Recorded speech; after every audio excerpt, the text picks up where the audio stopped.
Hello and welcome to an awful lot of running a Doctor Who podcast. Woo!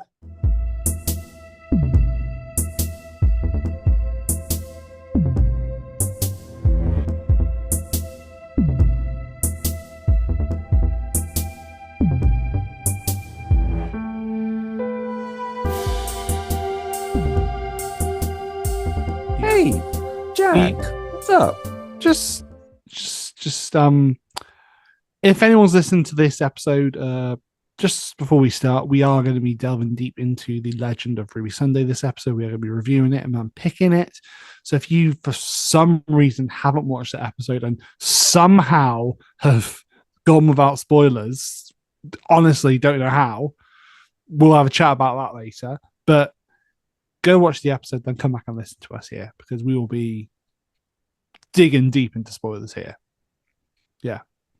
I am Jack, one part of the usual hosting team, and joining me, as always,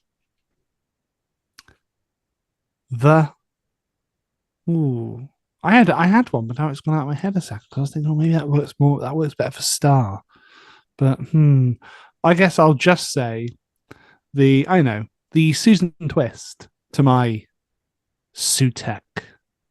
It's Robin Foale. How are you doing tonight? He's a published author as well. I was going to say, hang on, I've lost my title there. I am doing very good. I am feeling the effects that is realizing that we have just watched the penultimate episode of Doctor Who, which means we have one more episode left, and going from Rogue, which was the previous episode, and being like, oh yeah, we still got two-parters, we're still good, and then hitting that first episode of the two-parter being like, oh no, we've only got one episode left. It feels kind of sad, actually. It's like, oh yeah, no, I think that's part of why my reaction at the start here was less infused. There are other things which I'm sure we'll unpick here, but I think we'll get into stuff. I think, again, yeah. Go ahead. I think what needs to be discussed is both where we were coming into this episode, like our expectations and what we thought would be revealed or what may have been answered, and then discuss what was revealed and our opinions on it. Because I definitely think Russell T Davies has a way of doing endings. I think all writers have a signature of theirs. They're something that comes through in their work. Sorry to jump in your point there, but I think all writers also have strengths, and I don't think endings are Russell's strengths. Yeah, I think. Oh, I mean, yes. I'm just trying to think whether to go ahead with that. But no, I think every writer has like strengths and weaknesses, things that they fall back on. Hell, I do as an amateur writer, like compared to like some of the big name actors, big name writers out there who are phenomenal and able to do sorts of different characters and stories. Sometimes as a writer, you fall back on what you're comfortable on, and sometimes there's a good thing, sometimes they can be a bit disappointing. And I think that I'm going to say before we get even into the episode here, there needs to be a conversation about spoilers right now, because Robin, you are a very lucky bastard. You're a very, very lucky son of a bitch, because I went in, I specifically made sure I watched this episode at midnight when it dropped, because I knew there was going to be a big reveal at the end of the episode and what have you. And I'm going to say it right now. I know people that somehow, it's very simple. It's very easy to do. It's just check your phone and go on Twitter or something, like absentmindedly, Yeah. Or Instagram or something. I have seen stories of so many people that had this most recent episode spoiled. Spoiled by people. The second the reveal happens, dropping it on Twitter. And I just think that it's like, yes, absolutely, you make an argument about people need to stay offline, but also, God's sake, wait a while. Wait, Mm. what have you. Wait, I would say wait until the broadcast, because there are people that, go online and see things. And again, there's people that are going to go on and absentmindedly check Twitter and see stuff there, which is just going to happen. And it's really, really disheartening. Friends even went on, had it spoiled because they couldn't watch it at that exact moment and didn't think, because you don't always think, and had this massive thing spoiled for them, which is terrible. I would also say I felt it was spoiled for me by the amount of fucking leaks on set of just different things, people talking about pictures and different things and what have you, and just general fan like theorizing and fan and picking and what have you just meant that it hey guys, it's Sutek. Boom. It's Boom. Sutek. Yeah. Yeah. And I did you we had this conversation before, didn't we? I'm trying to remember if we had this on the podcast, but I'm pretty sure you brought up Sutek, didn't Yeah, you? I brought And up Sutek last yeah, week when we talked yeah, about you Rhodes. Yeah, did.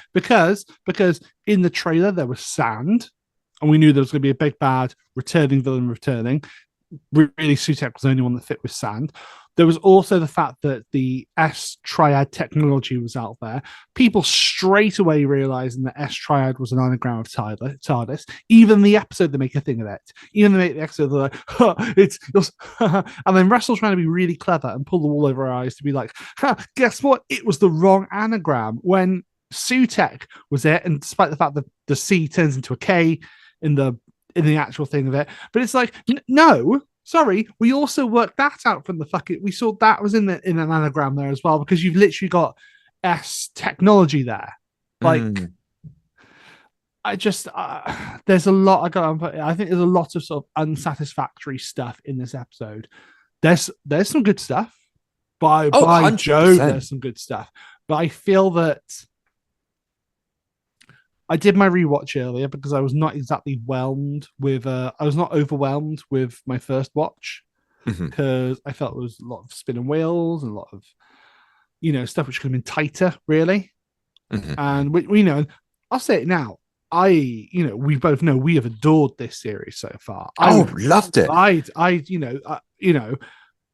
It's been consistent in a lot of ways. In terms of good things, also consistent in the areas where it's faltered. That's because most of it's been written by the same fucking guy. But I think the thing is, we have to remember that I think we've gone into this two-parter with quite high expectations based on, let's face it, the last few episodes have been a gold standard for Doctor Who. Like banger after banger after banger. And even when we've had like difference of opinions on episodes, I still thought that they were great or they had such strong quality to them to the point where I think it was last week I was saying like, oh, I'm really looking forward to this finale, but I'm also really, really nervous about it sticking the landing. yeah, And I yeah. think there is a thing to be said about high expectations Mm-hmm. and how that can kick you and make you go like, oh, it's going to be something really clever. It's going to be something that's new and different when, well, if Russell T Davies hasn't done a new villain for the finale of a season in, well, forever, putting it bluntly, then it's not going to happen now. It's putting on the clown face makeup. Mm-hmm. But I think that's when we also need to do a different discussion later. I think right now we came into this episode with high expectations, the hope for something a bit more different with the clues that we've gotten so far. I think some of the things we've had little answers for, but I think at the end of the episode we've been left with more questions, which you don't want everything answered at the end of a two-parter. Mm-hmm.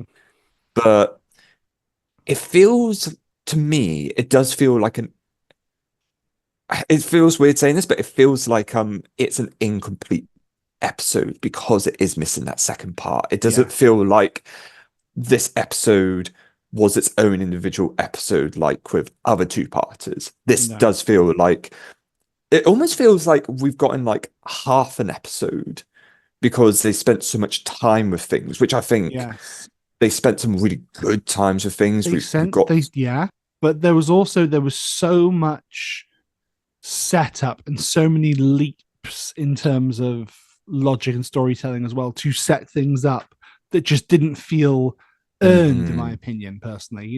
I'm going to say, like I said last week, I said last week, that I thought that if it was Sutek or any returning villain, it would feel like it wouldn't feel right. It would feel hollow in a way Yeah.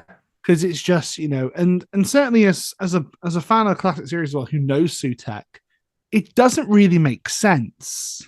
This is You what I know? wanted to ask you, Jack, because me, I'm a casual. I've never seen Sutek. I've not seen the Pyramids of Mars.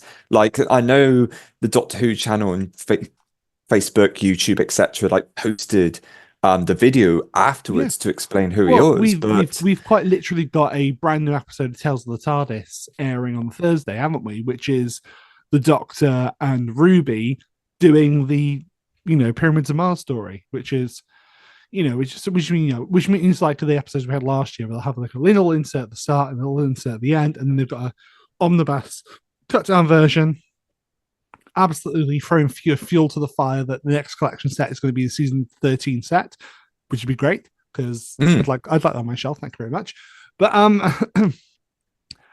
yeah, and I'm sorry, but anyone watches that is not gonna feel that Sutek is well, certainly I'm going to speak for my opinion, because I've seen other people. I know for a fact. I'm going to say her name now. Star really enjoyed this episode. Hey, hold on. Sorry, that is spoilers for Star's Corner. I'm watching you. Don't make me go Scottish again. I will do it. You know, which okay, is cool. which is really cool, and I always love to see that.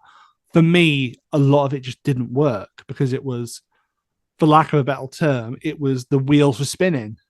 The wheels were Mm, spinning, and we were doing that for 45 minutes to get to that good reveal. I liken it to Spyfall Part 1 in that it's a lot of yeah. like stuff goes and it's just, we're building up to something, which is great. We have this massive, brilliant reveal. Like, don't get me wrong, cliffhanger itself, fantastic. Oh, yeah. Yeah. I think it's very cool. You have it all there. It doesn't make sense to be Sutek.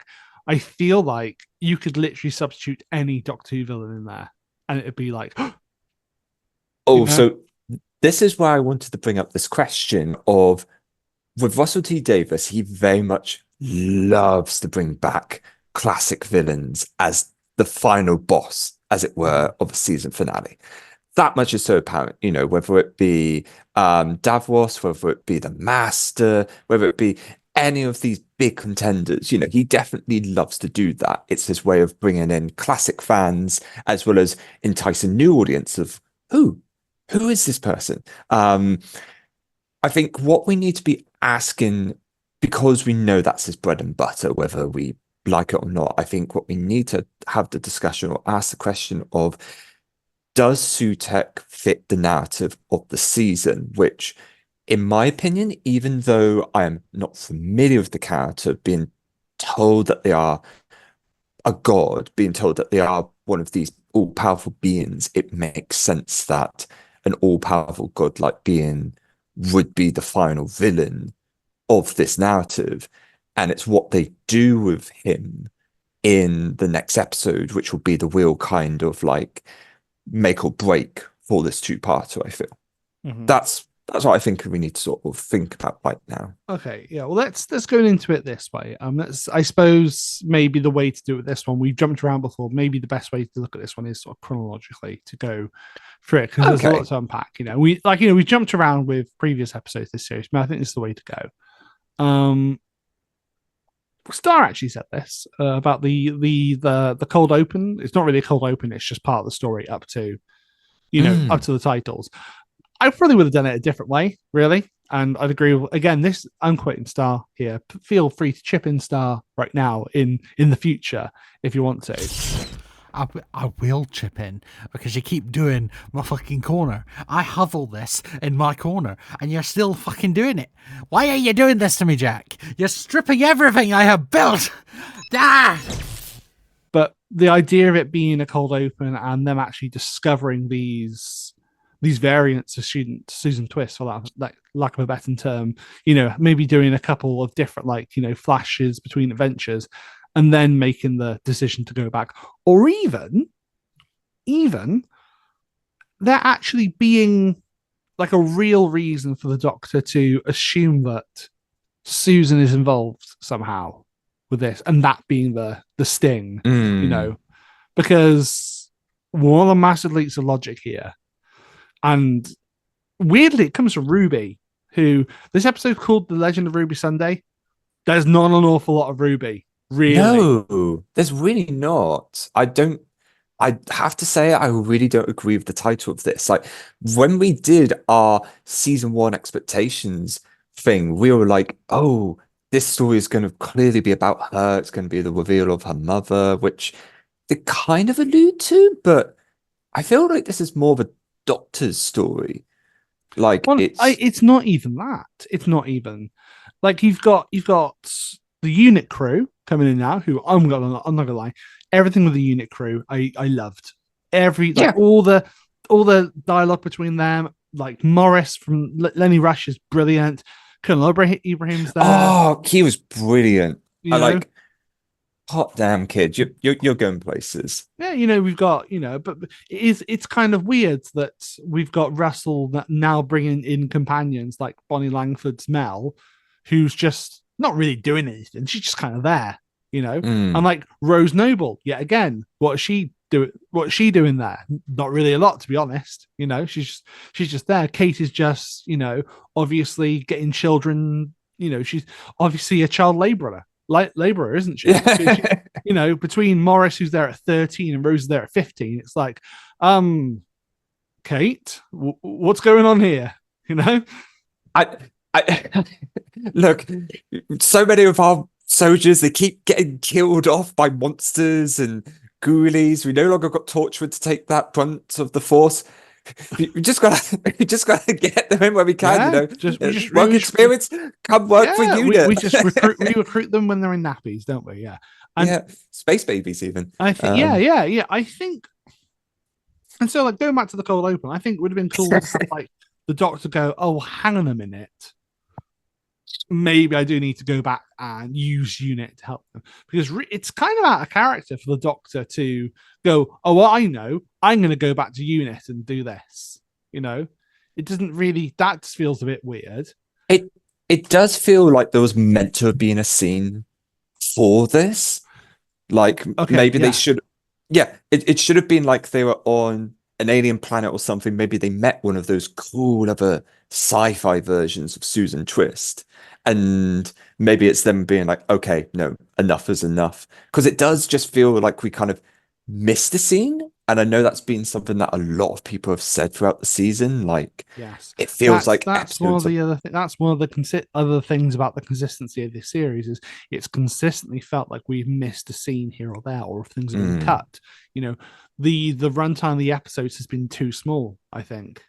Genuinely, I think you could have pushed quite a few of these episodes to be 50 minutes to an hour, genuinely, and I think this is just maybe not with this one, to be honest, because it is very wheel spinning-y.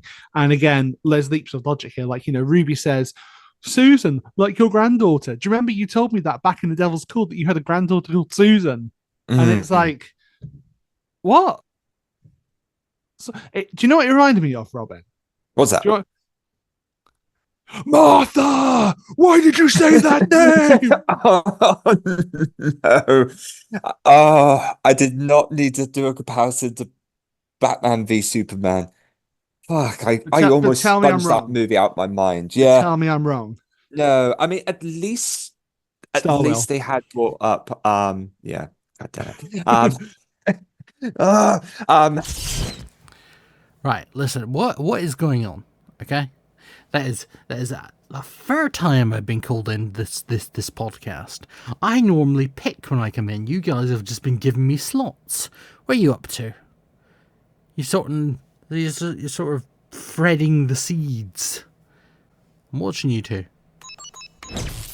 I'm losing my mind here. At least we did actually get a reference to Susan beforehand in a past episode, and it did feel back then like, them bringing up Susan, that does feel like they're clearly setting up something for the future. I reckon, and that it's been used as a red herring in this episode, and I feel that's. I'm going to say I would prefer it if we kept it as just the red herring. I know what's going to happen. Next episode or Christmas or season 2, we're going to have Susan come back in some way. Well, you know what I'm thinking? I'm thinking that this is my personal thought, is at the end of episode 2, we're going to have, and I apologize, I don't know the actress's name. Like, I reckon we'll have Susan's actress. Carol Ann Ford. Thank you. Yeah. Like, I reckon we'll have her appear and just have like just a little moment of like, just say something really sweet, just like, grandfather, and just sort of turn around and have it just like be like really endearing shot. Just a few words, because obviously she's getting on and everything. Yeah, but I think they have a lovely moment in that. I think Russell does one good thing with the Susan thing, that he adds motive for why the Doctor hasn't gone back to her. Yeah, I like that. I thought that was just one simple line. I thought that was good. Okay, I'm going to go into it now. Okay, so the whole thing is that they go to unit, they crash in, all that stuff happens. We meet everyone again. They say, "Oh, there's this woman that keeps appearing everywhere. She's this. She's an ambulance." We'll come back to that. And and like, "Oh yeah, we know her. She's over here." We get a pretty cringe reference to how they have eyes on all billionaires and all millionaires, what have you. They have all eyes on all of them, but they're all probably evil at some, and we're getting them all apart from one, and then Lenny Rush gets to go, "We'll get him." And I'm like, "Oh, Russell, like you can't. This is just feeling a bit boomery again. You talk about Musk here. My headcanon, they talk about Daniel Barton from Spyfall. That's why, because they saw him because he disappeared at the end of Spyfall Part 2, and we don't know what happened to him." True. God, that would be a hard pull if they brought him back. That's my headcanon. But then here's the next thing. Okay, so they're doing that. They have the whole, the TARDIS anagram, what have you, and then the Doctor's like, "Oh, we have another mystery woman," and it's quite a cute moment where he puts the photos of Ruby up on the screen there. Oh yeah. Pointed out to me, by the way, one of the pictures, the picture of of Ruby and Carla together. They're wearing their 73 yards costumes. Oh, whoops! so it's like they took that, and then 5 minutes later, but then obviously that's an aborted timeline and all that stuff. But okay, so here's the massive leap of logic here, the massive thing. Okay. So they're saying about Susan Twist's character. Okay. Mm-hmm. We also have another mystery woman. Ruby Sunday's birth mother, and all the stuff there. And Morris says the line, "One woman that you're always meeting, and one woman that you've never met, or one woman whose face you see everywhere, and one woman whose face you've never seen. What if they're the same woman?" And then the Doctor's bringing it forth here as if it's like they're connected in some way. But I'm just like, why are you getting the idea that they're connected? What is it about this whole situation that makes you think this and this go together? Because they're two very separate things. It's more just about, But you don't understand that they're two different women, that you're meeting at these times. Like, yeah, and they're both the Rani. Sorry, I'm going to give myself an aneurysm with this. Oh my god. Okay. They're the Wassalon or something. Yeah. Okay. Okay. And then we get the whole, obviously we've got Mel's doing like undercover work, which I love. Those little scenes are cute. Like I can't not see Bonnie and like feel happy. Oh yeah, You know, I'm happy with I really those. love Mel. So there's some good stuff there because I feel like I'm being very negative about this, whereas there is genuinely some really good stuff here. Oh no, no, and there are like, and I'm sorry, we miss my boy the Blinks, who is chrome Oh, plated. Mel Blinks! I I have never wanted a Doctor Who figure so badly than the Blinks. I love my cool robots. Like the practical effect for it looks so dope, and I'm just Yeah. like, oh, He's if again right. This unit fam right now. I love them. I even love. where's that I spin-off? thought. Yeah. Like, give Where's us that? Yeah. unit. Yes. Yeah. Okay. So that's great as well. You know, like just don't put Rose's mum or uncle in it. Like we don't need to see them. It's all good. We're happy with this team. I like the snappy dialogue between them. Kate is a joy in this episode. Like Oh yeah. the bit where she's like, you know, turns out Susan Triad is really nice, and then. And then Ruby's talking about Davina McCall, and she's like, oh, "I love Davina. Is she really nice?" And I'm like, "Oh, I like this Kate. She's rounded. She's not just you know unit. She's not just Mm. legacy character." And so that's really cool. And then you get all the okay, okay, Okay, compose yourself, okay, Jack. okay, You can okay. do this. So Kate says about how the Brigadier, her father, used to tell her stories of the Doctor, and he never once mentioned Susan. And I'm just Mm. like, five Doctors. Technically, they meet, don't they? Technically, and then they say rhubarb, rhubarb, rhubarb. Yeah, rhubarb. Yeah, and they yeah. There's also the fact that in Day of the Doctor, and we see a picture of Susan on the wall of companions that have been to the Black Archive, for fuck's sake. Um, so that's that. Yeah, that's I can put that to one side. I can totally do that. Mhm. The when Kate's like, you know, for you to have a granddaughter, you must have children, and Doctor's like, no, but maybe some point in the future, and it's like, Russell, what are you doing? Let it out, Jack. Just let it out. It just feels so. It feels so. Just really stupid, in my opinion. It feels really, really stupid to be like that, you know, with like, you know.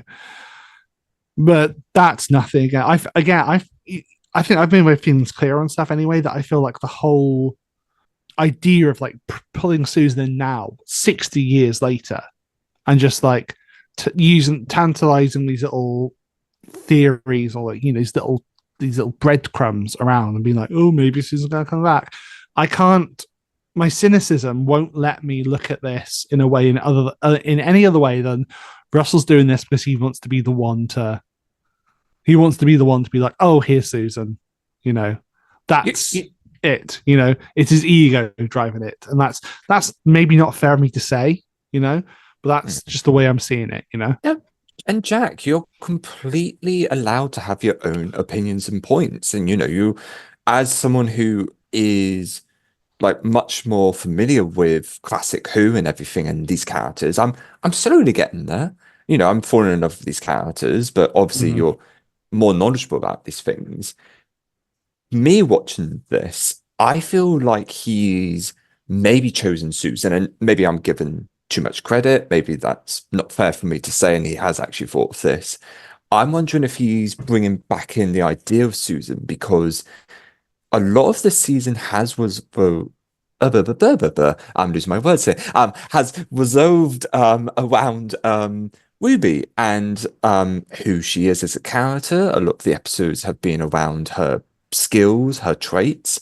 This idea that she is an orphan. There's these big themes about family, and this is why I'm thinking of whether or not he's brought back in Susan to be a parallel, to be someone where it's like actually the Doctor is also a loner. They also have family out there, maybe family that they're not familiar with, and or they've kind of lost. And that's where they're going for this link between this parallel between Susan and Ruby. And if that's the case, you know, if they do go for that, and if we get more of that in the next episode, I think that would be a really great way of tying in all these narrative threads in a nice way. but I think we're getting so many different story threads that we may not necessarily gonna get those Yeah, connections. I think the thing as well is that we're probably not going to get all those connections in the next episode. We're not going to get them in the Empire of Death. No. But they filmed series 1 and series 2 back to back, so we should really look at things carrying across them, because they will have had to got all that ready around the same time, wouldn't they? So there'll be a storyline that continues there. So that's where we have to look at. Obviously they go down to the time window as well, don't they? Which is, I'll say, one of my favorite moments for Shooty this week is when he goes, looks in, and he starts laughing. He's like, "Oh, this is rough." It's like, thanks, mate. It's like we only worked really hard on this. Yeah. Oh, do you know? Can I tell you something else which absolutely sunk my heart as well, though? What's that? The minute they started talking about the VHS tape, and I was like, "Oh God, there's going to be so many young people watching this not knowing what that is." I know. It's just, it's when they legit don't know what it is that makes it even worse, and you're just like, oh God, I'm owed. But I do think that the time window is such a cool. It's a really cool concept, yeah. And I love the idea that they're using that to, like, they're using that footage from the videotape. Which, by the way, Robin, the CCTV from that time is 66 meters, which 66.6 meters is pretty much 73 yards. Yeah. Could be something in that. Could be something in that, couldn't there? Yeah, it could be, right? You know what I mean? You know what I mean? We slowly divulge into our copy. Yeah, I think it's such a cool effect. I think that staticness, and it's really interesting because they use technology for it very similar to what they used in The Mandalorian, what of having the Unreal Engine bring it up. And I didn't realize they used it at the time until I saw the video afterwards on YouTube, but it does look so good. And what I really like about the time window is that it feels plausible in this world. Like, it's obviously a very advanced piece of technology, but if you've got what do you mean it feels plausible, Robin? It's Doctor Who. Surely you have no disbelief left to dispel. Surely not. Oh boy. No, it's just it is just really cool how they do this, and how it's like, you know what? This technology doesn't feel like it's too far away from where we are at the moment. With like using images and maybe even throwing in a bit of, as much as we hate a lot of its uses at the moment, AI, you know, that could obviously be useful something like this. And I think the whole scene, although it definitely takes up the majority of the episode, and it definitely feels like the episode almost slows down to follow it. I do think it's very interesting. Like, I do like the build up. I do like this kind of tension, because you don't know exactly what's going on, and you don't know just how powerful the time window is exactly. It's kind of vague in that regard. Like, they say it's dangerous in places, but it's also like, well, you know, it's the memory of an image, you know, and that's definitely really interesting. And the way as well, the Doctor talks about how the image of the TARDIS is almost solid. It's like what is a remembered TARDIS? And I'm going to be honest, there's a lot of bullshit that the Doctor says in that moment about like time and remembering and blah blah blah. And I think visually that whole bit is stunning, you know. And yes, I think it's really shocking, and it does build the tension in a very good way, because you feel already, you know, we already felt in Space Babies the moment when Ruby's mother points at the Doctor, like, really, it's quite a scary, creepy, like, scary moment. Yeah. And then the minute we start realizing what she's actually pointing at, and, you know, this cloud appears, you know, around the TARDIS, is like, the cloud is cool, because when that happens, you're like, okay, what the fuck, you know, we're expecting a classic villain or something because it's RDT, but when you see the cloud and you're just like, who the fuck is that? Like, what is a Yeah. cloud? It's keeping you guessing a bit more, isn't it, until the finale? Which, yeah, it is what it is, But before that, even I forgot to say, is we check back in with Carla and Cherry, don't we? With again Mm. another amazing episode, another amazing part of the episode as well, where Ruby's there getting the tape with Rose, and Carla's like, "Well, if her mum's working there, I'm going to come with her as well." And she's like, "Ruby, get Mrs. Flood." Mrs. Flood comes in, absolute icon, like says, "Oh, still waiting for that growth spurt, Ruby." Yeah, it's like, oh, And you then, truly are evil. yeah, and then, well, is she evil? Do we know? You never know. She could turn out to be Susan for all we know. God knows. To be fair, it's what I've considered whether they're going to do like a double twist and be like, oh no, we do have a Susan. It's Yeah, just her, which would explain how she knows the TARDIS. But then, just please, someone just get Cherry a cup of tea. Like, oh my god, that's that so needs to be brutal. the That season bit. finale. And I've seen it used so many times, but like, oh well, we all want things that we can't have, don't we? Like, Oh, it's I like love all the memes that are being me used with for this. longer episodes, me wanting a series 10 soundtrack release. Would you, sweetheart? Well, we'd all like a lot of things that aren't going to happen. Oh, but it's the way she says it as well, how she's just so nice about it. It's just like, oh, that's so cool. And it's weird because it ends very abruptly with her. Like, you've got the uncommon storm coming in, but it's just like, okay, well, are we going to cut back to her? Like, what's her deal? And then it's like, there seems to be a lot of different things. Like, this isn't just one villain that they've built up. No, you've got Zutek, you've got Mrs. Flood, you've got the mother, and that's the thing. We don't even know if that is Ruby's mother. I've got the suspicion that we're not going to get that answer this season. I don't think we're going to find out who her birth mother is this season. No, I think no. I think that's all right. I think it's good to have that extra one hanging over us. Like, we're already getting the answer to who the one who hates is. We're waiting to find out who the Meat boss and Rogue's boss are, who are, let's face it, are going to end up being the same person or same creature. Yeah. Yeah, it's a funny one, isn't it? I'm guessing we're going to get a reveal to who Mrs. Flood is, because she's suddenly a part of things and looking after Cherry right now.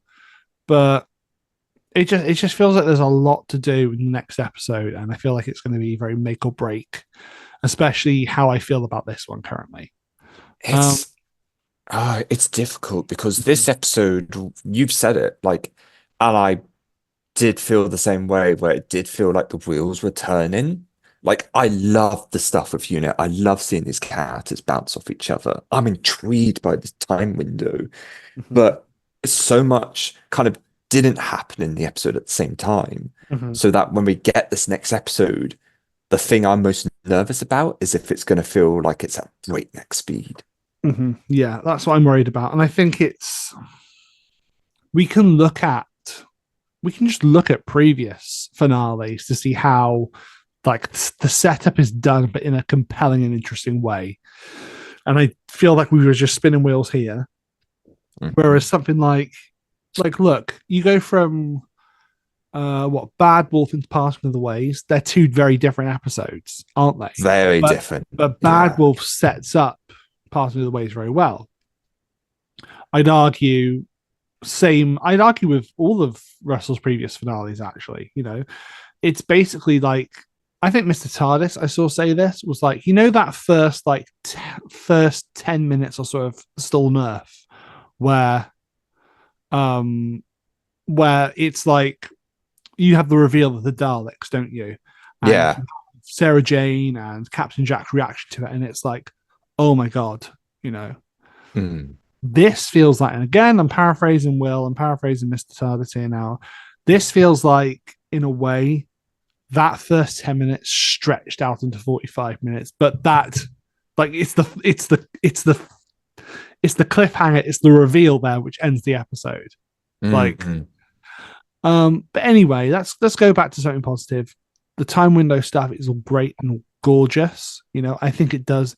It also, the second the Colonel, who's also from Manchester, like Ruby, Oh yeah.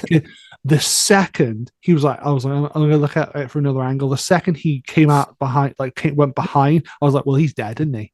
Yeah, he's dead. Oh, like he's thank you, Colonel Redshirt. We appreciate your service this episode. And again, it's really creepy, that bit where he's like, we have like his voice, but obviously it's with Sutek's voice as well. He's basically probably at that moment just fucking with the Doctor, just because, which kind of probably is his MO. I'm not gonna lie, that's probably the most Sutek thing that happens in this episode. And the whole thing, like, where am I? I'm in hell. I was like, oh, and then of course they find the body then, and Kate gives the Doctor this, because the time window like shatters. That's an amazing effect as well, by the way. And Kate gives the Doctor this look then, like it's just like it's like I could write an essay on that look that she gives. Kate gives looks. It's like the end of her performance in 73 Yards, where she just gives Ruby that look, and you're like, oh shit. It's like the look that your parents give you when you're seriously in trouble, and it's like, no. Gemma Redgrave, she, honest to God, she comes in whenever she does, and she leaves no crumbs. She just every time, amazing. Of course, then we have, the Doctor and Mel go over to meet Susan, and Susan Triad. And one of my favorite, I'd say it's my favorite moment of the episode beyond the reveal, is the minute when the Doctor goes around the corner when they enter the building, and like punches the lift and like goes down because he's feeling the guilt and everything for, Mel's like, it's not your fault, but but then she's like, she gives him like the tough love as well, in that she's like, if you want to stop it from happening, you need to get up and, Oh, she's great. And as someone who's not super familiar with her stuff, like, I felt the love for her character when she first reappeared during the David Tennant specials, and her coming back for this, I could tell so many different layers to her characters just from what she was given in this. And that tough love, I'm glad we had that scene, because Ncuti's Doctor is a very emotional Doctor, and like, he doesn't want to be the cause of anyone's death. So when it does happen, it's going to hit them. And I think it's a nice little scene, nice and short. It keeps the things moving. We immediately after that get powerful. It's so powerful as well. I really like that scene, and it's followed on right after we go from a really nice, powerful scene to one of the most unintentionally hilarious lines in the whole episode, which is, "Do you ever dream of being an ambulance?" I love that that's getting memed. Already, it's funny that we have, Susan Triadis gives the, she does the Doctor Who line, Doctor Who. And it's and then, she talks about her dreams and a little bit. And do you ever dream of being an ambulance? Yeah. Oh, Christ. And of course, whilst that's happening, the Doctor is then watching her start to do like her keynote speech. She comes in dancing like Theresa May. Yeah. Which just the second that happened, I started laughing so hard because I instantly picked up. I was like, if you watch it, and I've seen it back to back, it's so close. It's so similar. It is. And it's like, Russell T Davies doing political commentary? Never. Yeah. But then, okay, Robin, I'm going to ask you a question. Okay. Susan Triad is going to save the world. She's this genius. She's this billionaire. Her technology and whatever she puts in, she's going to give out free to everybody, and it's going to save the world. Okay? Yeah. I'm following. What does her technology actually do? What is she offering everyone? Well, it's a device that lets you communicate to people over long distances. That fits in your pocket. No. That's a mobile phone, Robin. That's a mobile phone. Yeah. Okay. That's a phone. No. Does it tell us? Do they tell us at all what she's actually offering? I mean, I'm just presuming it's going to be like a SIM card that just gives free 4G, free calls. Like it's going to be But something like but Robin, have that. they said at all what it is? No, No, no, like no. they haven't. Isn't that weird? It's like, do you know what it's like? It's Russell's done it before. I'm like, oh, here we go. Yeah. Mm, That's gonna be very prevalent in a minute as well. Russell's done it before. Do you remember in End of Time where not Jackie, everyone's like, Barack Obama's he's gonna save the world. And it's like, and then all the stuff of the master happens and it's all forgotten about what he was going to do. But it's never actually revealed what he was going to do to save the world.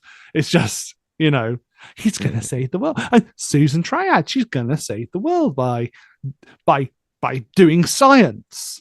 It reminded me of, have you ever seen those like YouTube videos or like skits where it's like every Oscar or every such and such movie, ever, and it's like we are having a board meeting and I am very cross and I'm going to storm out, and then it's like, and then I am going to reveal this thing that'll change the world, and with science I'm going to use science to change the world, and then everyone clapping, and it's just like a nondescript, just bullshit, really. It's interesting because usually if you have that as part of the narrative thread, you think, oh, it's going to be something. It's going to be something that people wear on the back of their ears. That's then going to turn them into Cybermen or something. Yeah. That kind of stick. And I'm going to be very curious to rewatch this season to see if Triad Technologies is mentioned or seen in any posters or something in the backgrounds. We can thank Oliver Smith for this, friend of the show. Oliver let me know that apparently that there was in the church from Ruby Road, the bus that Ruby gets off has a like Triad Technologies like banner on it, right? Oh, does it? Yeah, it does. However, you can't see it in the episode because the direction doesn't focus on it or show it.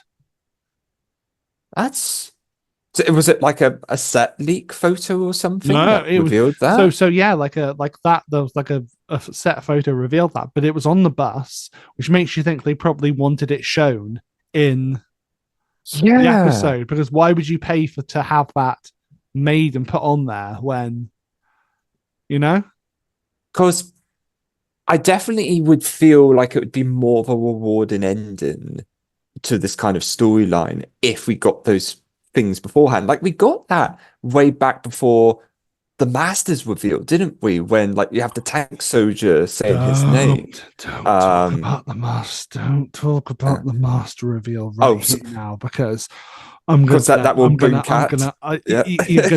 not that. It's not that. It's not that. I feel like I've been unhinged this episode. I feel like I've been a bit more unhinged than usual. When we get there, I'm gonna burst something, like genuinely. Are you worried that they're gonna do a massive reveal at the end? No, that's not it. That's not it. Okay, let's just move forward. Let's just move on. Okay.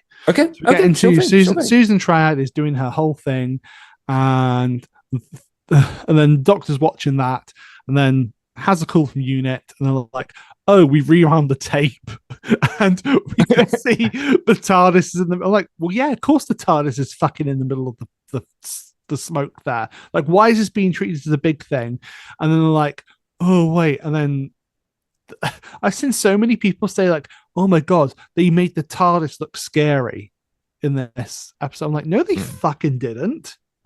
It's just like, don't get wrong, the menace and the dread, does build in that moment there, but it's not because of the fucking TARDIS. Because I could have told you the TARDIS is in the middle of the fucking smoke there because it was literally just there. So like that's what that is. And then of course we have, Harriet Harbinger, and she starts doing the whole he is returning, like there's the god of there's the god of games, the toy master or toy maker, which Can we give credit where credit's due? Because Jack, right before this episode, was showing me a phenomenal edit on YouTube, which actually cut to all of these gods and patrons that were being mentioned, similar to what Yes, yeah. the Toy Make episode did when they showed him. And I was like, oh, after watching that, why did they not do that? Yeah, Because I've seen it a few places, like I've seen it on TikTok and stuff, but this came from Hoob over on YouTube. That is Who, and then three more zeros, not zero, sorry, three more O's, and then a B. And it's a little picture of Granddaddy Hartnell as the picture there. And it is, yeah, it goes through all the flashbacks of the ones there. So we see the toy maker, the same clip using the giggle, the trickster, obviously from Sarah Jane Adventures. Maestro, we see as well a flashback to that, which is very cool. We see the Beast appear from the Satan Pit and Impossible Planet. The Mara, obviously from the Fifth Doctor era. The God of Beasts, which is that I got to admit, I'll take Mara. That one's fine. The Gods of Ragnarok appear as well. Who else? The big kaiju from Power of Kroll. The Naimon's cousin Minotaur from God Complex, the big parasite giant planet thing from Rings of Akaten, and then stuff from Time Monster and what have you. And then obviously we then get the end of it, like the mother and the father of them all, and it's a really cool reveal. I gotta be fair, it's a really cool reveal, and everything that happens with Susan and Harriet, they take on new terrifying forms, and it is a very scary end to the episode, I'm not gonna lie. oh, I love how the not Soja, like the TV hand like gets killed because it's so metal, just being Yeah. like, oh, I'm just gonna turn you into sand and Yeah, see it's your skeleton as it she falls. brings Sutek's gift of death, which Mm. ties back to the Pyramids of Mars. That's something which was said there. And obviously, then we have the anagram coming up on the screen, and it goes from TARDIS and Susan Triad to Sutek with a C, and then changes to be Sutek with a K, and then it's the god Sutek. Family dinners must be really fucking weird with this pantheon, where it's like apparently Sutek, who has ties to ancient Egypt, right? It's not actually okay. In the canon, it's supposed to be. Oh, I said that word canon now, and I know we should be throwing out the door, what have you. But it's been established before that he is a godlike being. He is not a god. He is from a race of aliens called the Osirians, right? Who were worshipped by the ancient Egyptians as gods. And he was, Harriet even says it in here, or Harbinger says it here, saying, worshipped as Set or Seth, which is the Egyptian god of death. So it feels a bit weird, doesn't it, for Russell to be pulling this one in here as like the big bad, in a way. But then, okay, knowing all that, Robin, okay, this massive cosmic entity, if that's what Sutek is going to be now, sure. The one who waits is going to be yeah, sure, that's fine. The oldest one, sure. The most powerful, yeah, cool. Okay, cool. I'll take all that. It's fine. I'll let that roll. I'll let it roll. Okay. What the fuck interest does he have in technology? I mean, this is where I'm thinking it's less about the technology and more like a trap to bring the Doctor forward. Oh no, it's about the reveal. It's about Russell trying to parody himself and like do as soon as the fucking anagram stuff started happening and and it's obviously just Sutek fucking with the Doctor, throwing the letters up on the screen and spelling out Sutek and what have you, because he's obviously a messy bitch apparently. Because I don't know why he's doing that really, other than just for that reason. Which okay, fair enough. But it's, do you know what I instantly thought of it as being like, but not as good? The end of Utopia, which is, that you are not alone, and it's showing that it's not doing it for the Doctor, it's doing it for the audience to be like, well, hey, look how clever I am. I put the answers out here, and you just had to find them. You didn't find them, and it's like, no, Russell, we did find them weeks ago when we worked out the fucking anagram. And the Doctor obviously doesn't remember how an anagram fucking works because the anagram changes at the end anyway, so it's not spelled properly. That what really bugs me. Like, if you're gonna have an anagram, stick with the letters. Mhm. Like, I know it can be difficult to form what you want, but it's so much more rewarding when you figure them out Mhm. as someone who is trying to pick out those clues. When you change letters, when you go, oh no, the C is now a K, it's like, well, Mhm. now you just kind of defeated the point of the anagram. It's Yeah. like you just thrown in that. Um, it's I will say that it is very scary, which is good. I think it's really cool. It's actually, we were watching it at midnight, myself and my wife were, and for some reason our 4-year-old woke up and he came down and just cuddled him. We were like, oh, we're watching Doctor Who, we'll go up to bed after this. And I expected him to go back to sleep, but he was just sort of watching, sort of half-eyed. The minute all that stuff started to happen at the end, I paused it for a second, just went like, dude, don't worry about it. It's not, none of it is real. Remember that, we have a big thing about, being like, making sure it's all safe for him. We were like, dude, it's not real. Don't good. worry. It's not real. And he was like, he enjoyed it, but he was like, that was scary. That was. Oh, And I was like, I know, but I know it's scary. I felt scared too, but it's not real. And he was like, yeah, it's not real. And he was like, he was fine. He was absolutely fine with it. That's. You know what you need to tell him? You just need to tell him that the Doctor will always win. You know. But will he? Like, That's the thing. Yeah. Okay. I think the reveal itself of Sutek is great. I'm not so fussed on the dog design. I think it's kind of dog shit, if I'm honest, because I'm a purist and I like the classic series design of Sutek. I'm of two minds of it, because now that I know what Sutek looks like, and maybe we do get that. Maybe this thing morphs into what we're more familiar with. But I think if we're going on this story thread of gods, then having something that is big and imposing and invokes the image of Set, the god of death from ancient Egypt, which is what casual fans of the series who have no idea who Sutek is, like my family, when I watch this with them, they're going to look at that and be like, oh, that is Set, that's the god of death. They're going by Sutek in this, but that's clearly the image. And I think that is probably why they chose that as such a dominant feature of that dog face. Yeah. And I think the effect from what we saw looked really good as well. I think the effect looks fantastic. I think it does. Yeah. I'm not a fan of that design personally myself. But yeah, no, you're right. I think the trouble is with like this, you can't make everyone happy, because it is, you're supposed to be bringing back a classic villain, but you're doing it for this new audience. You're doing it for the casuals. And I've seen people argue that it doesn't work because casuals aren't going to know who Sutek is.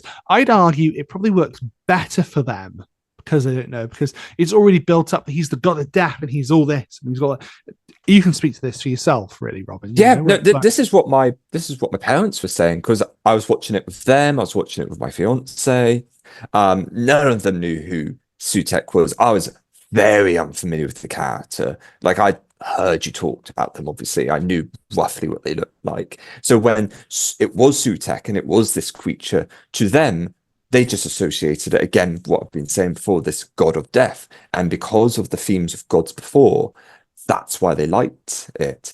And to me, this is why I was bringing up the question before of, was this the right villain to choose for the narrative? And while I'm kind of lukewarm on the episode, again, time will tell, the sequel will tell, I do think that if you're going to bring back a classic villain, this was probably the right choice in terms of the narrative flow, the narrative structure that we've had with this season, with like the topics. In my opinion, I imagine you.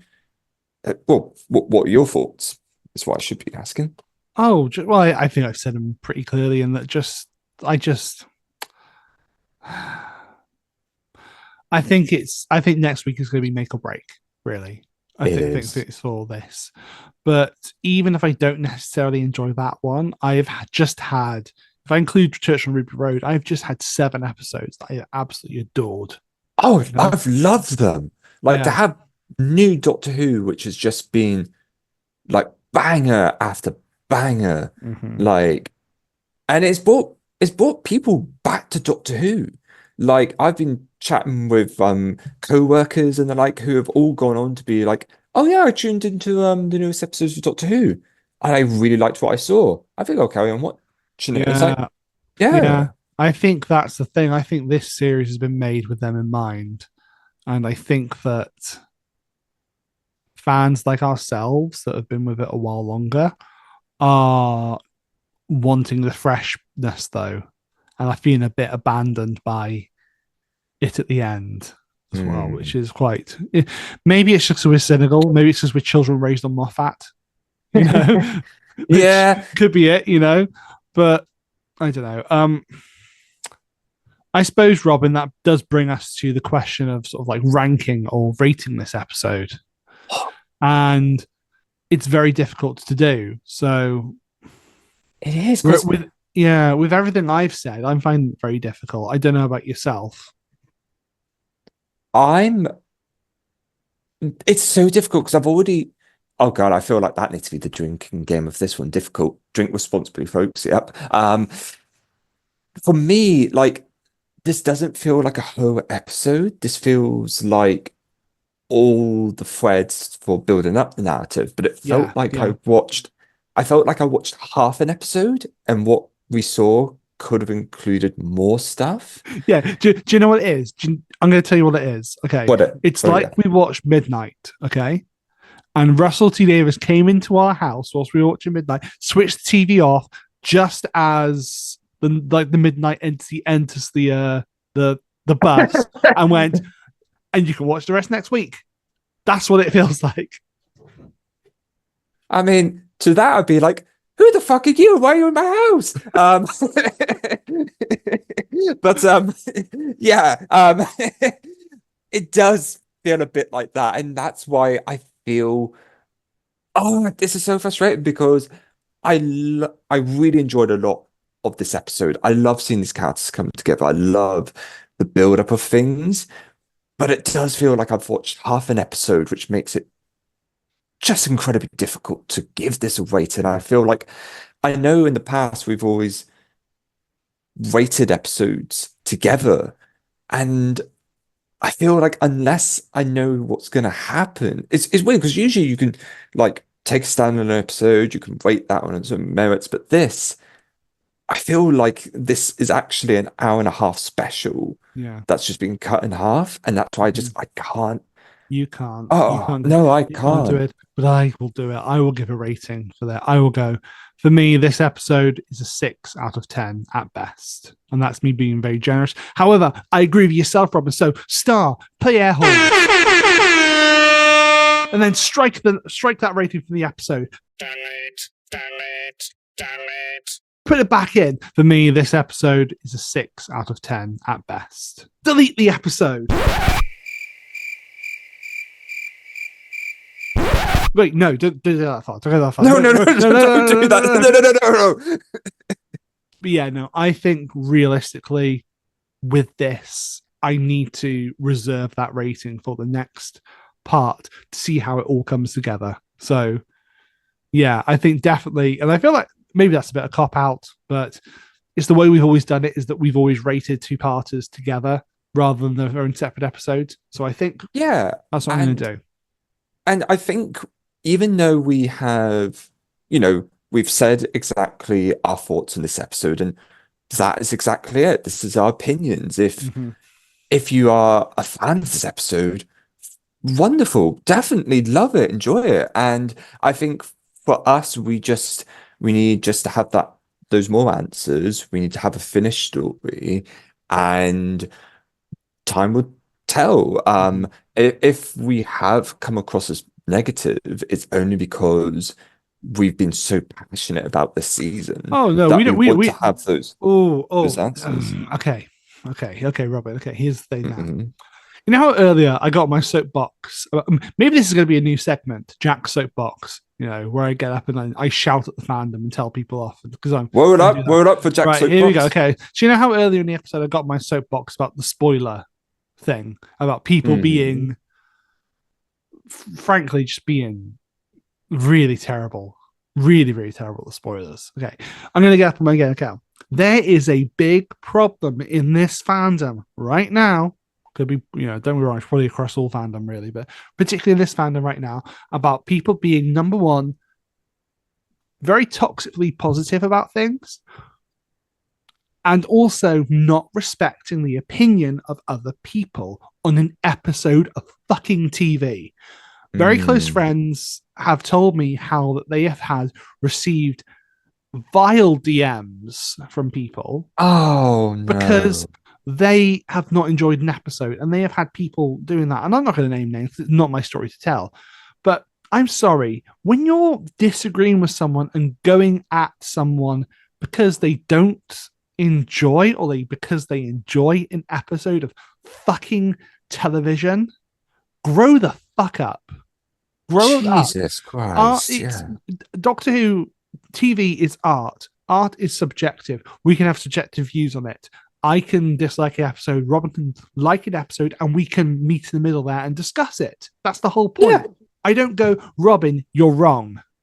Because his feelings are his feelings, his opinions are his own. Unless we're talking about something, which is actually fucking important, you don't need to fight someone over their goddamn opinion. So stop being dickheads, all right? That's Daddy Jack has told you now, all right? Jesus Christ. I don't believe we have to have this conversation about don't send wild messages to people, Yeah. and yet people do. Here's the thing. I felt like coming out of things, I was like, right. And I'm not trying to be superior. That's not where it comes from. It's just because I am a dad and I am a teacher. And I was like, right, everyone, let's sit down a second as a fandom. Let's have a chat, because some of you are fucking around. Some of you are being spoilery douchebags. Some of you are being really horrible to other people for no fucking reason, not respecting their opinions. So come on now.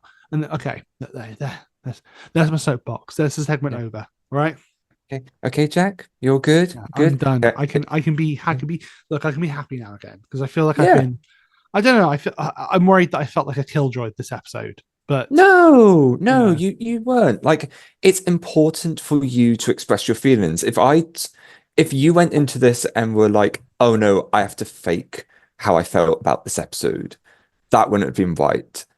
And remember, I had to address how I felt with Dot and Bubble, because it wasn't an episode that necessarily was for me or grabbed me in places, and that's okay. We can have difference of opinions, and you don't have to apologize for that at all, Jack. Okay, well, thank you, mate.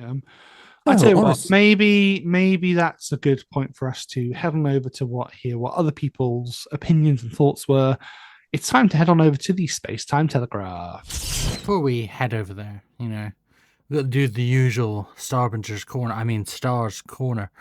I'm not foreshadowing anything.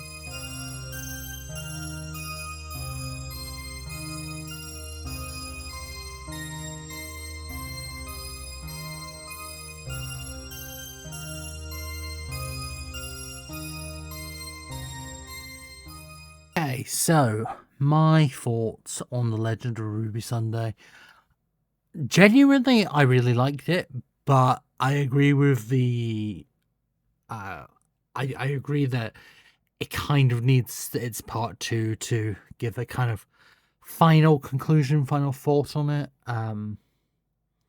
Things I did like the tension. I love the tension of RTD finales. It was really nice to have back the music pumping, everything. I loved it. It gave me chills that I have not felt in quite some time, and I was really excited.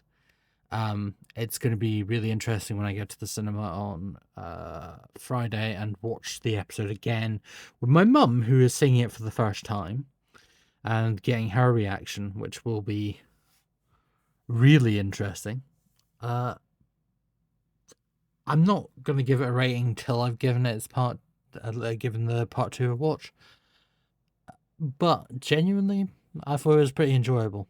Though I find I'm one of those really easily pleased Doctor Who fans, where it's just like, funny sci-fi, funny reference.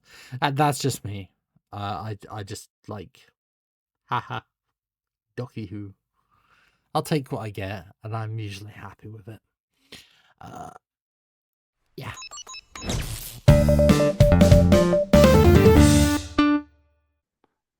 So, as always, the Space Time Telegraph, I always ask over on the Twitter account, the official Awful Lot of Running one, for thoughts and opinions on the previous episode. People are also free to send voice notes or emails over to the An Awful Lot of Running email page as well. Email, I should say. Email box. Yeah. Okay. Our first one from Twitter comes from at Pig in the Tea Break, Jude himself, friend of the show. His opinion of the episode, he says, essentially 30 minutes of here's what you missed on Who, but banger reveal tacked on. I feel like this first part is going to age very badly once the second part is out. Part one feels like a tedious drag in the service of a hopefully better second part. Very, very similar of my own views there, personally. Next one comes from Jed T. Rhodes at Jed was here. Please check out Jed's stuff. If you've heard any music in this podcast being used recently, it's because it's been composed by Jed. There's a link on the link tree to some of his Doctor Who stuff that he's composed. Jed says, I've generally enjoyed this episode. I've generally enjoyed this series, but that was a bit, I don't know. Like most part ones, all set up, not really much payoff. And honestly, Sutek didn't entirely fit for me. Maybe next week and the Tales of the TARDIS episode will fix a little. So yeah, I'd agree with that as well, because that's, again, pretty much how I felt. Next one comes from another friend of the show, Joshua Carpenter. Go and listen to the Star Beast episode if you want to hear Joshua on there.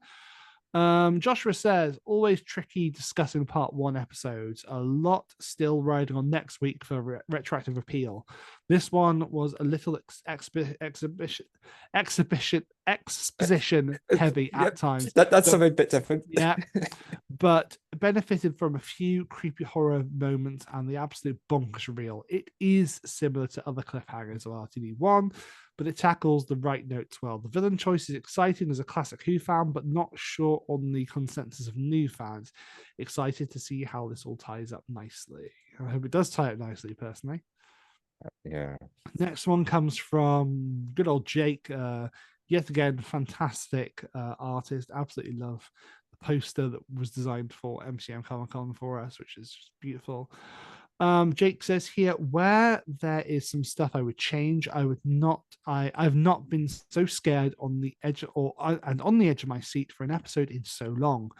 How quickly the TARDIS, something that we connected to as good and as one of the Doctor's most powerful tools, became a source of terror and gave me goosebumps. Okay, I can respect that, Jake. Definitely. Yeah, definitely. Next one comes from Irish Prindle at iPrindle55. Iris says, she says, I have never been so engaged with a first part story in quite some time. I thought the character work was sublime. The mystery seemed to unravel perfectly in my eyes and kept me guessing up until the reveal. A solid 9 out of 10 in my books. Wow. Yeah, okay. Yeah. Respect. Hey, it's good that people are enjoying this. Yeah. And then the last one comes from Courtney McCree at Weirdly Cook. Courtney says, I threw my iPad across the room at that twist. Need all the answers now, but the main one, Cherry Sunday had better get that cup of tea.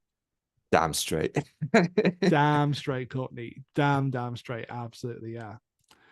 Okay, and last but no means least, definitely not least, with the essay that I've got in front of me right here. We got Thomas Beach once again emailing into the email, and we got a beautiful essay here. Does it have a quote for the month? We'll see, won't we? So Thomas says here, greetings, Jack, Robin, and of course, Starbinger. I bet she's loving that. Yeah, that's good. Thomas says, I bring you Sutek's gift of, or I bring you Sutek's gift of my thoughts and review of episode 7, The Legend of Ruby Sunday. Thomas says, my expectations were quite high for this episode. There had been lots built up, especially with Susan Twist's enigma and Ruby's mother and the TARDIS groaning. There was just so much to either address or resolve by the end of this series. So you can imagine my heart sinking when this part was only 4 to 5 minutes. Starting with the great, again, amazing cinematography and technical wizardry, the episode felt so cinematic with dramatic camera work and really effective lighting. Each episode has been a joy to watch. There's not been a single cut or edit that's taken me out of the immersion. Musically, the episode was stellar. The soundtrack was truly the beating heart of the story. The soaring orchestra of the time window set pieces was amazing. The final crescendo was so tense I felt genuine shivers, and it took me right back to 2007, especially the reuse of the Sim Masters theme. The spiraling chaos of the cliffhanger moment was just punctuated perfectly. While I always prefer new pieces of music from Gold, effectively recycling or use of unused tracks are great in my opinion. The characterization was definitely the high point of the story for me. The one-to-ones with Kate and 15 and Mel and 15 were generally brilliant. I adore exploring the Doctor's emotional side. Shooty carries the centuries of the Time Lord with him. Yeah, he definitely does that very well. It was also just great for Mel to step in and tell the Doctor to stop grizzling and fix things. As great as it is to have the Doctor mope and have doubt, it's nice to have a snap out of it in a companion moment to kick the Doctor back into gear. We all need a friend like Mel. Lenny Rush as Morris was also a joy to watch. I adored his charisma, and he was clearly having a fun time with the set and crew. His reading of "It's hot, it's cold, it's radioactive, it's dead, it's everything" had me gasp. The panic was heartbreaking.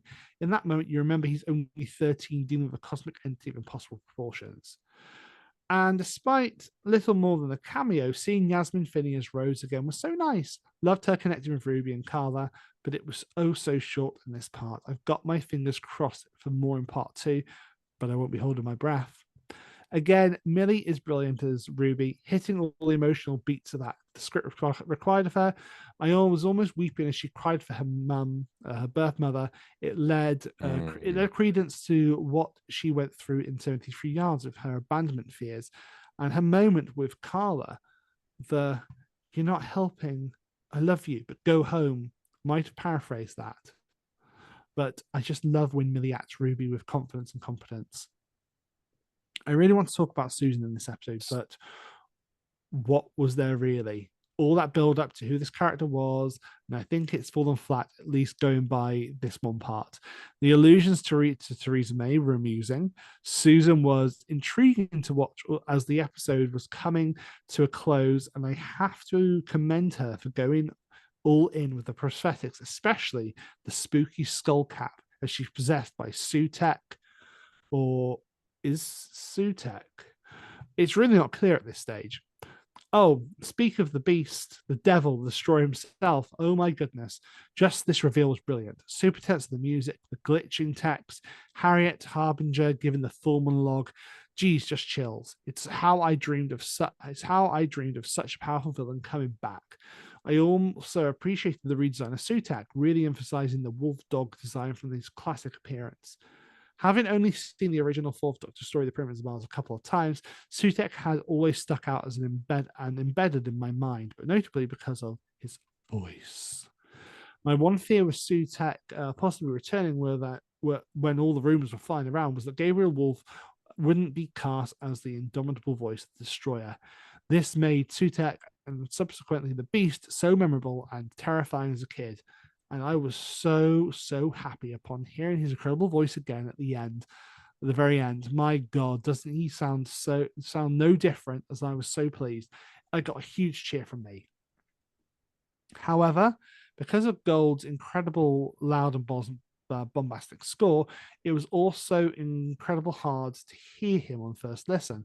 I heard small glimpses and then caught Gabriel's name in the credits. I'm really anticipating more from Wolf in the finale. I'm really wanting some engaging one-on-one with Shooty.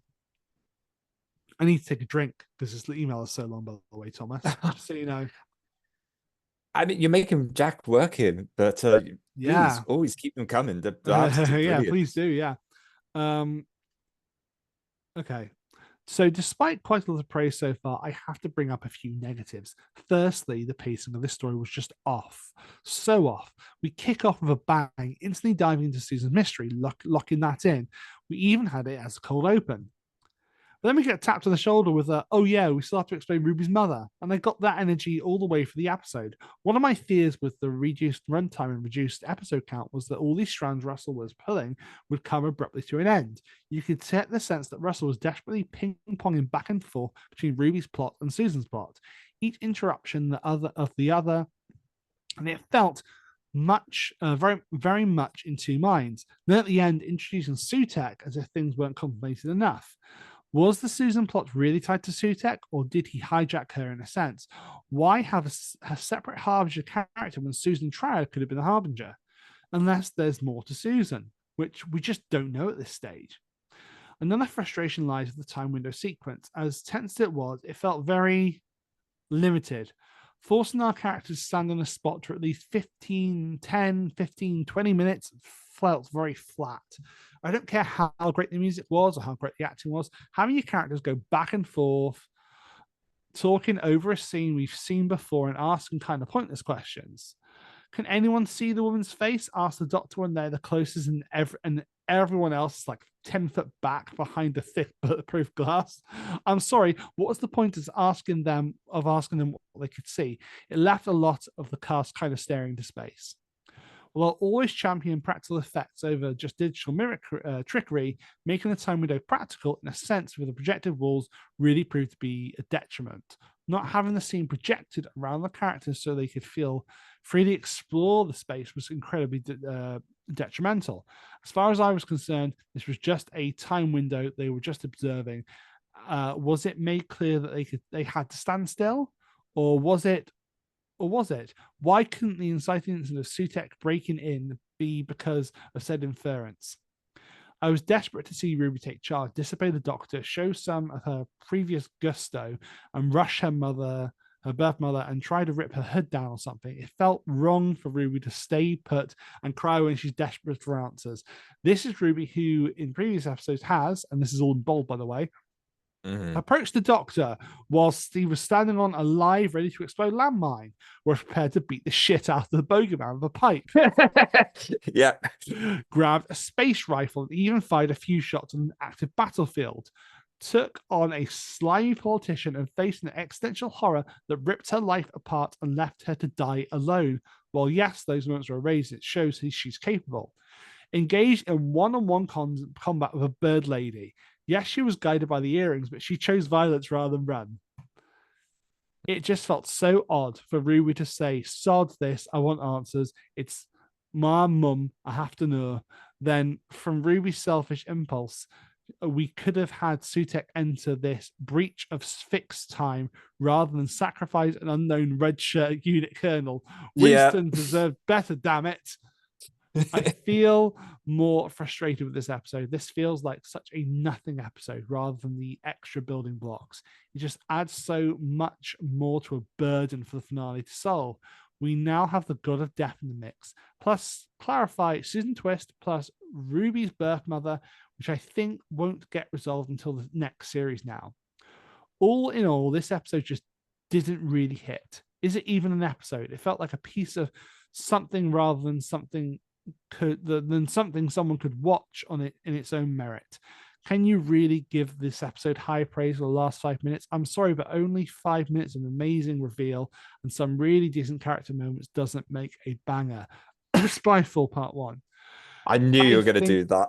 I think this is a solid 6 out of 10. This is just average. I was impressed by the effects and the acting and technical aspects story-wise. This needs to be more focused. This episode was practically obliterated by the 45-minute runtime. Massive thanks for you, the three of you, for inviting me to speak throughout the episode. There's so much riding on this finale, and with the recent announcement of the new Tales of the TARDIS being Period to Mars, I'm really hoping Sutek isn't a letdown. I think my heart would genuinely break if he's just a wave away villain.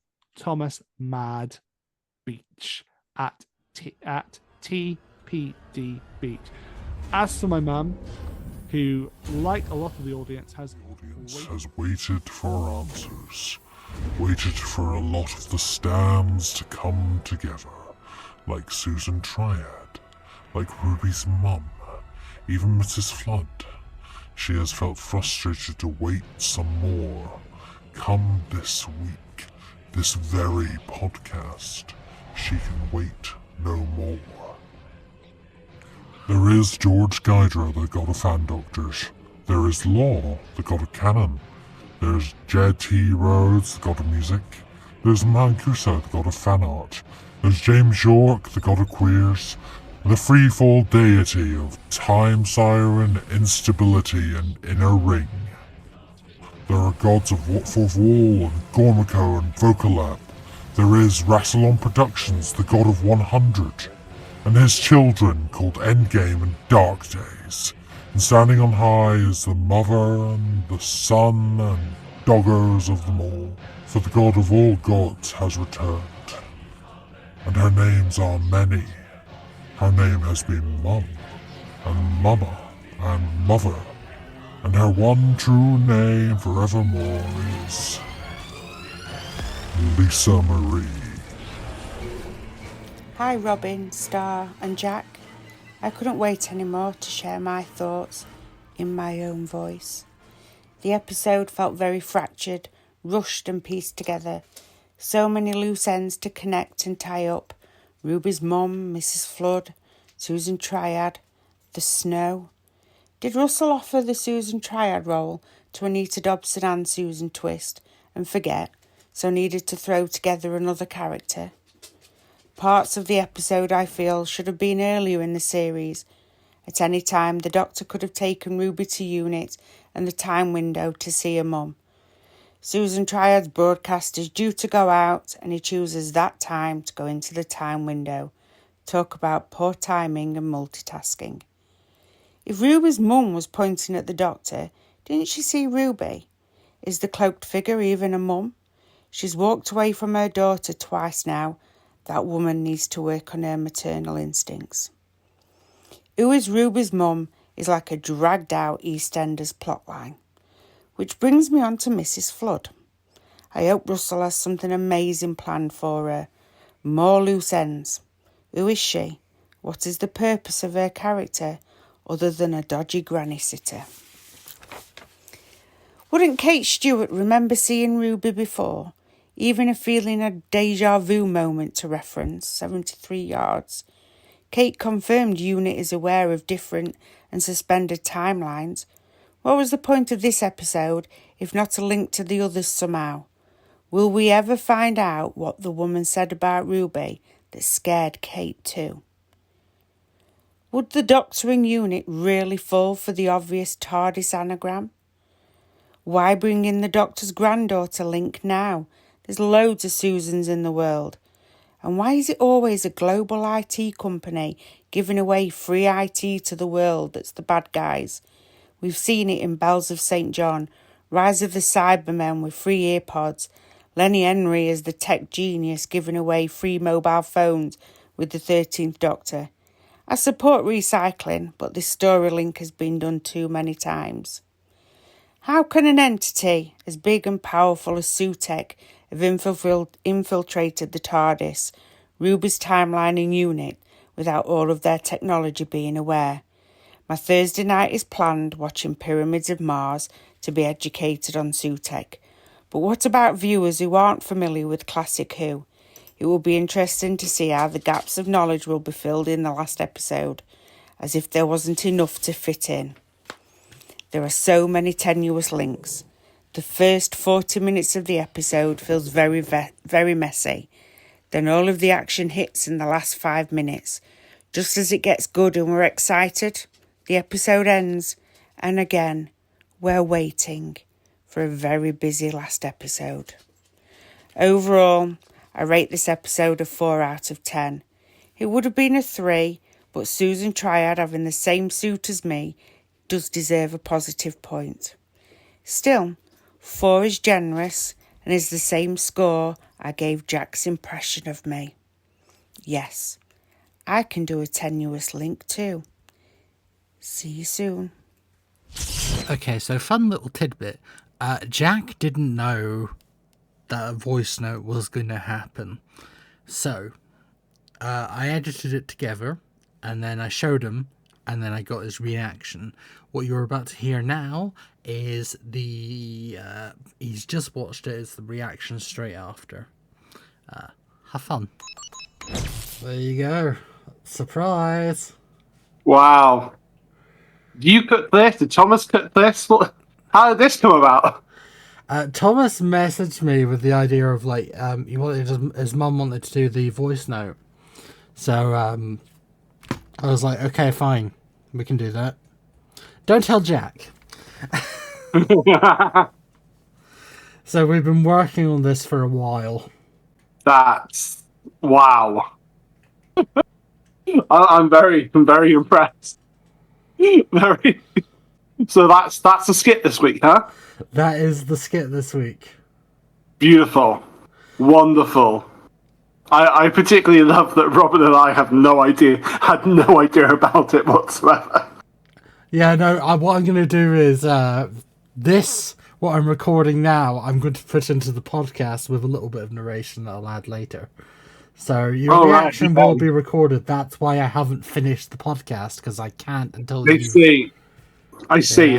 What I will say is that once again I need to apologise to Lisa Marie, because I was never trying to do an impression of her, because I couldn't do an impression. I didn't know what she sounded like. I was just doing a voice. It's alright. You got fucking roasted. Yeah. It was a delight. Earned.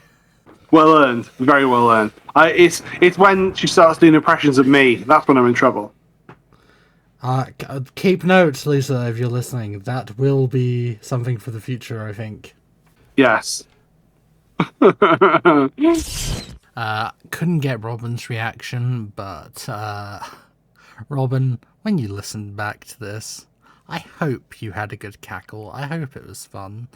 And a special thanks to Thomas and Lisa Marie for doing that. This was really fun to work on, and I really enjoyed that. So, thank you. As always, wonderful words. And not just from yourself, but from all of you. Like, it's so interesting to hear different people's opinions. And it's great that people are also real big fans of this episode. It's always nice to see those different types of opinions. And I think we're all in agreement that we just want the next episode to just knock it out of the park. So, like, to just tell a really good two-parter. I know me and Jack are cautiously very nervous, but I'm still looking forward to it. My God, it's still been a stellar season so far. I want it to be a great ending to a great season. Practically one of my favorite seasons. One of my favorites as well. I think, I've gone on record saying that Shooty is now my favorite Doctor. I absolutely love 15, and I really love Ruby as well, but I just want more of them. And I'm going to have to fill that hole with the novels and the comics and stuff, which are going to be coming out, which are great. But where's my merch? And where's just more stories? And where's fresh stories? Like, I feel like it's really... Last week we talked about how fresh Rogue felt, despite the fact on paper, it's basically an RTD1 episode. Sure. On paper it is, but it felt so fresh and so fun and so brilliant. I just can't say the same for this one, in my opinion. But we will wait and see what we get next week. Yeah. Thank you once again, everyone, for all your stuff there. Robin, it's time to finish things off now with a tasty little cannon buster. Yay!